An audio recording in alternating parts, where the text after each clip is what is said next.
Alright, one thing I forgot.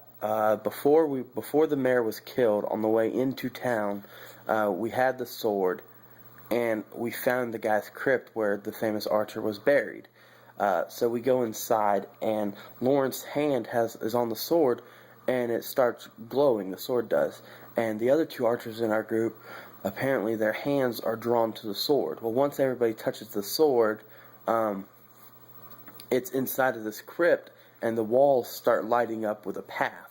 So I said that we should jot down the map, which is unlikely considering my intelligence is a 5. You know, I don't know how to draw a map. I'm just an idiot. I'm a black guy. I don't know shit. But so we jot down the map, and then we go, and that's when the lady stabs herself, and then the dragon lady comes back and she kills the mayor.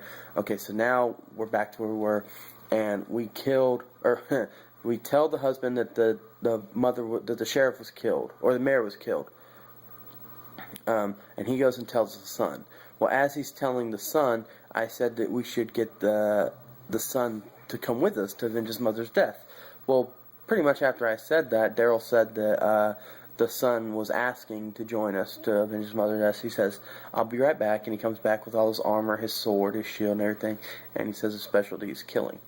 Well, after we rest and after a big breakfast, we take him with us, and we start heading on the hidden path that we found. And so we're headed up, and we're in the woods, and it's getting dark, so we decided to rest. Well, about 2 hours in, Daryl says it's starting to rain, and we can hear a big storm, and we have to roll to see who gets struck by lightning. Pretty much that's what ends up happening.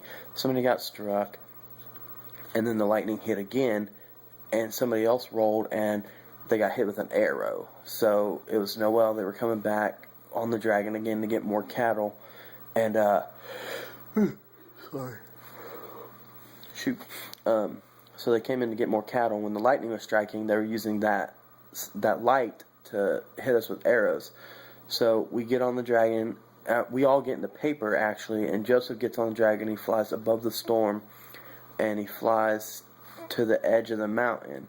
Well, at the edge of the mountain, when the path starts heading uphill, there's like a little cottage, and it's just a tiny little cottage.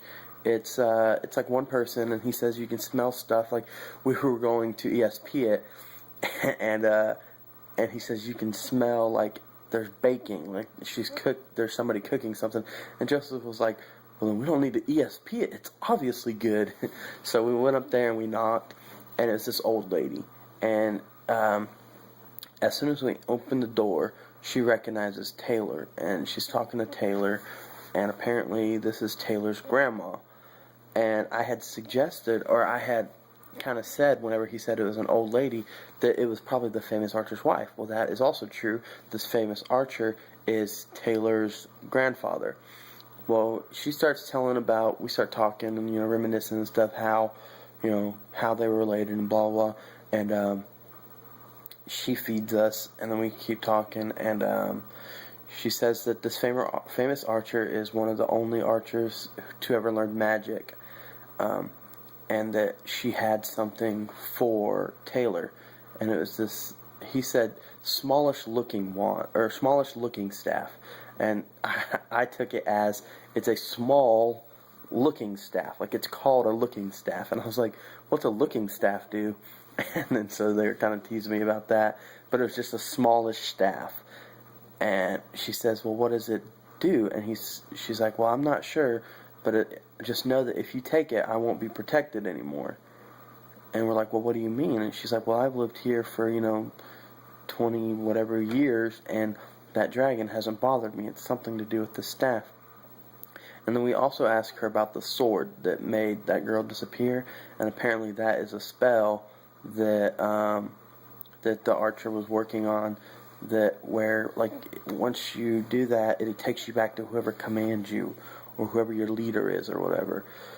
So it took her back to whoever was leading her.